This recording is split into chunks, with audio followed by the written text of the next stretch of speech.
Hello my dear friends, welcome to my YouTube channel voice of Sravani. అందరూ ఎలా ఉన్నారండి? నేనైతే చాలా బాగున్నాను. ఈ వీడియోలో అయితే మీతో ఒక ఇంపార్టెంట్ న్యూస్ అయితే షేర్ చేసుకోవాలనుకుంటున్నాను. నేనైతే వెయిట్ లాస్ జర్నీని స్టార్ట్ చేయాలి అనుకుంటున్నాను. నాకు ఇద్దరు పిల్లలు పుట్టేశారండి. ఫస్ట్ డెలివరీ అయినప్పుడు వెయిట్ గెయిన్ అయినా లాస్ అయిపోయాను. కానీ సెకండ్ డెలివరీ అయిన తర్వాత వెయిట్ అస్సలు లాస్ అవ్వలేకపోతున్నాను. ఇంకా పెరిగిపోతున్నాను కానీ తగ్గట్లేదు అసలు. అందుకే ఒక వెయిట్ లాస్ జర్నీ అనేది స్టార్ట్ చేయాలనుకుంటున్నాను. ప్రెజెంట్ అయితే నేను 68 కేజీస్ ఉన్నాను. నేనైతే first 100 days weight loss challenge అయితే చేద్దామనుకున్నాను. కానీ అన్ని రోజులు చేయగలనా అనిపించింది. అందుకే 45 డేస్ ఛాలెంజ్ అయితే చేద్దామనుకుంటున్నాను. ఈ వెయిట్ లాస్ జర్నీలో ఓన్లీ హెల్దీ ఫుడ్డే తినాలి అనుకుంటున్నాను. బయట ఫుడ్ అస్సలు తినకూడదు. ఏం చేసుకున్నా ఇంట్లోనే ప్రిపేర్ చేసుకుని తినాలి అనుకుంటున్నాను. నేనైతే 5 కేజీస్ లాస్ అవ్వాలని ఛాలెంజ్ అయితే పెట్టుకున్నాను. 5 కన్నా ఎక్కువ తగ్గినా హ్యాపీయే. 4, 4.5 అలా వచ్చినా కూడా హ్యాపీయే. డైట్ అని చెప్పి ఏం తినకుండా ఉండను. బ్రేక్ఫాస్ట్, లంచ్, డిన్నర్ అన్నీ తింటూనే వెయిట్ లాస్ అయితే అవ్వాలనుకుంటున్నాను. ఇదైతే నా ఫస్ట్ డే వెయిట్ లాస్ జర్నీలో. కొంచెం ఎక్సైటెడ్గానే మొదలుపెట్టాను. అయితే బ్రేక్ఫాస్ట్కి ముందు ఒక హాఫ్ అన్ అవర్ అయితే వాకింగ్ చేయాలి అనుకున్నాను. ఫస్ట్ డే కదా, బాగానే చేశాను వాకింగ్. తర్వాత అయితే ఒక బాటిల్ వాటర్ అయితే తాగేశాను. బ్రేక్ఫాస్ట్లోకి అయితే ఒక హెల్దీ స్మూతీని అయితే ప్రిపేర్ చేసుకున్నాను.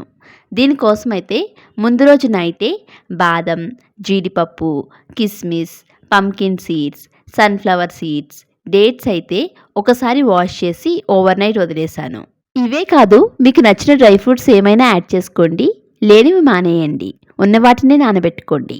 మార్నింగ్కి కొంచెం కలర్ అయితే మారింది వాటర్.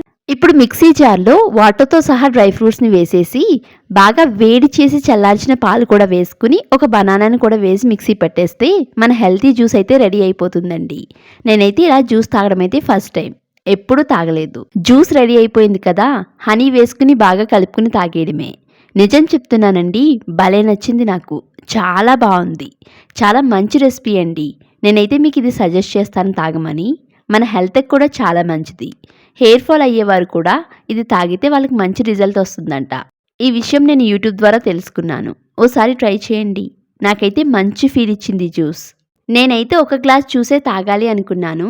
కానీ నేను వేసిన క్వాంటిటీకి అది 2 గ్లాసులు అయితే వచ్చింది. ముందైతే ఒక గ్లాస్ తాగి ఒక గ్లాస్ వదిలేద్దాము అనుకున్నాను. కానీ టేస్ట్ చూశాక ఇంకో గ్లాస్ కూడా తాగేశాను. మరో గ్లాస్ ఫుల్గా అయితే రాలేదు కానీ 3/4 అయితే వచ్చింది. మేబీ కొంచెం పాలు నీళ్లు ఎక్కువగా తీసుకున్నాను. కానీ క్వాలిటీ అయితే చాలా బాగుంది. మీకు ఒక గ్లాస్ జ్యూస్ కావాలంటే కొంచెం వాటర్ తగ్గించుకోండి డ్రై ఫ్రూట్స్ నానబెట్టుకునేటప్పుడు. అలానే పాలు కూడా ఒక చిన్న గ్లాస్తో వేసుకోండి. చాలా చిన్న గ్లాస్తో. టీ తాగుతారు కదా, అంత చిన్న గ్లాస్తో యాడ్ చేసుకోండి. బ్రేక్ఫాస్ట్లోకి అయితే ఇలా హెల్తీ డ్రింక్ అయితే తాగేశానండి. 8:45 ఆ రేంజ్లోనే తాగేశాను.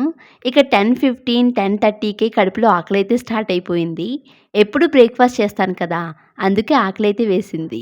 ఇక 10:45, 10:50 ఆ టైంకి ఒక యాపిల్ అయితే తిందామనుకుని కట్ చేసుకుంటున్నాను. యాపిల్ అనే కాదు, ఎనీ సీజనల్ ఫ్రూట్ యాడ్ చేసుకోవచ్చు, కానీ ఆకలితో అయితే ఉండకూడదు. ఒక యాపిల్ తింటే నాకు కొంచెం ఎనర్జీ వస్తుంది కదా అని కట్ చేసుకుని తింటున్నాను. నిజం చెప్పాలంటే అసలు ఫ్రూట్స్ తినడం ఇష్టం లేదండి. ప్రెగ్నెన్సీ టైంలో తిని తిని విరక్తి వచ్చేసింది ఫ్రూట్స్ అంటే.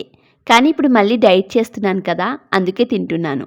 ఏమైనా తిని తిని చిరాకొచ్చి కొంచెం గ్యాప్ ఇచ్చి మళ్ళీ తిన్నామంటే అవి తినడానికి కొంచెం బాగానే అనిపిస్తాయి. నాకు అలానే అనిపించింది యాపిల్ తింటూ ఉంటే. పర్లేదు, ఫ్రూట్స్ కూడా తినొచ్చు అనిపించింది. ఇప్పుడైతే లంచ్ ప్రిపరేషన్ మొదలు పెట్టేశాను. ముందైతే రైస్ కుక్కర్లో పెట్టేశాను. ఒక గ్లాస్ బియ్యానికి 2 గ్లాసుల నీళ్ళైతే పోసుకున్నాను. నా లంచ్లోకి ఒక ఎగ్ని కూడా యాడ్ చేసుకున్నాను. రైస్ కర్రీ కాకుండా ఏదైనా ఫ్లేవర్డ్ రైస్ తిందామనుకున్నాను. కొత్తిమీర రైస్ అయితే చేసుకుంటున్నాను. దీనికోసం శుభ్రంగా కడిగిన 2 చిన్న కొత్తిమీర కట్టలను కాడలతో సహా వేసేసుకున్నాను. అల్లం, వెల్లుల్లి, పచ్చిమిర్చి కారానికి తగ్గట్టుగా, అలానే జీలకర్ర కూడా వేసి నీళ్లు పోసి పేస్ట్లా చేసేసుకున్నాను. చూడండి ఎలా ఉందో. రైస్ కూడా రెడీ అయిపోయింది. ఇప్పుడైతే కొత్తిమీర రైస్ చేయడానికి అంతా ప్రిపరేషన్ రెడీగానే ఉంది. ప్యాన్ పెట్టి నెయ్యి వేసుకోవచ్చు కావాలంటే, కానీ నేనైతే ఆయిలే వేసుకుంటున్నాను. నెయ్యి పెద్దగా నచ్చదు నాకు. కానీ డైట్ చేసేవాళ్ళు నెయ్యి వేసుకుంటే మనకు ఆకలి తక్కువగా వేస్తుంది. అది కొంచెం ఫ్యాట్ని అయితే మనకి ఇస్తుంది. నేనైతే 1.5 చిన్న గరిటతో ఆయిల్ అయితే వేసుకున్నాను. అందులోకి లవంగాలు, 1 స్టార్, ఇలాచీ, చెక్క, చిన్న బిర్యానీ ఆకు, స్పైసెస్ అయితే లిమిట్గానే యాడ్ చేశాను. వీటిని బాగా వేపేసుకోవాలి. ఇవి వేగిన తర్వాతే కరివేపాకు, ఆనియన్స్ అయితే వేసుకుని బాగా వేపుకోండి. ఆనియన్స్ త్వరగా వేగాలని కొంచెం సాల్ట్ అయితే యాడ్ చేసుకున్నాను. వీటిని బాగా వేపాక ఆనియన్ అనేది కలర్ చేంజ్ అవుతూ ఉంటుంది చూడండి. అప్పుడు మనం ప్రిపేర్ చేసుకున్న కొత్తిమీర పేస్ట్ అయితే వేసేసుకోండి. పేస్ట్ అయితే బాగా మగ్గనివ్వాలి, లేకపోతే పచ్చివాసన వచ్చేస్తుంది. పేస్ట్ నుంచి ఆయిల్ సెపరేట్ అయిపోతూ ఉంటుంది చూసారా, అప్పుడైతే బాగా మగ్గినట్టే. అలా దగ్గర పడుతూ ఉన్నప్పుడు అవసరమైతే కొన్ని నీళ్లు పోసుకోండి, కొంచెం పసుపు యాడ్ చేసుకోండి. ఇప్పుడు బాగా మగ్గిన తర్వాతే అన్నాన్ని అందులో వేసుకోండి. అన్నాన్ని అయితే కొంచెం వేడి మీదే వేసేసాను, అందుకే కొంచెం రైస్ అనేది మెత్తగా ఉంది. చల్లారాక వేసి ఉంటే బాగుండు అనిపించింది, పలుగ్గా ఉండేదప్పుడైతే. ఇప్పుడైతే కొంచెం మెత్తగానే అనిపించింది, నాకు కలుపుతున్నప్పుడే తెలుస్తూ ఉంది. నాకైతే రోజులో అన్నం తినకపోతే ఏదోలా ఉంటుంది. చిన్నప్పటి నుంచి కూడా నాకు ఎక్కువ చిరుతిండ్లు తినడం అనేది పెద్దగా అలవాట్లేదండి. అన్నమే 2 పూట్ల కడుపు నిండా శుభ్రంగా తినేసేదాన్ని. అలా తింటే ఇంకేమన్నా తినాలనిపిస్తుందా? చదువుకుంటున్న టైంలో కదా ఏం తిన్నా అరిగిపోయేది.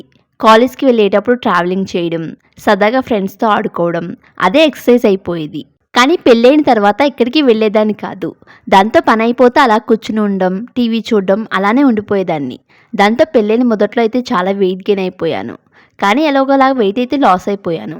అప్పుడు ఫాలో అయిన ట్రిక్స్, చాలా డైట్ వీడియోస్ అయితే చూశాను. అందుకే ఎలాంటి డైట్ చేయాలనేది కొంచెం నాకైతే అవగాహన అయితే ఉంది. కొత్తిమీర రైస్ అయితే రెడీ అయిపోయింది. నేనైతే దాంట్లోకి రైతా అయితే ప్రిపేర్ చేసుకుంటున్నాను. ఓన్లీ ఆనియన్స్ మాత్రమే వేసుకుని అయితే ప్రిపేర్ చేసుకుంటున్నాను.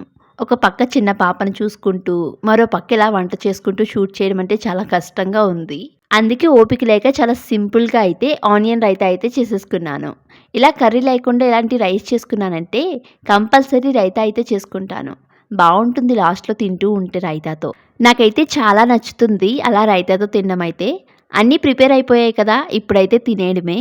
మనం తినేటప్పుడు ఇలా చక్కగా ప్లేటింగ్ చేసుకుంటే మంచి ఫీల్ అయితే వస్తుంది కదా. ఈ మధ్య కాలంలో అయితే అస్సలు కుదరట్లేదు, ఎలా పడితే అలా తినేస్తున్నాను అంతే. ఇలా ప్లేట్లో ఒక్కొక్కటి పెట్టుకుంటూ ఉంటే చాలు, నాకైతే చాలా బాగా అనిపిస్తుంది.